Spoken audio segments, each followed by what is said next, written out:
This is an advertisement. Hey everyone, I'm Piper Curda. In Disney and Pixar's new movie Hoppers, the Great Lodge at the pond is where a bunch of different species come together. Let's learn as much as we can about some real-life animals at the pond. A black bear's sense of smell is 1,000 times better than a human's. They can smell food from over a mile away. A deer's eyes are on the side of its head, giving it about a 310-degree field of vision. You'd be so hard to sneak up on.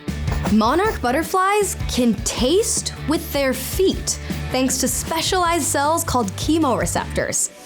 Ants communicate by smell, using chemicals called pheromones to send messages to each other. Messages like, "Hey, food's over here," or "Danger alert! Danger alert!"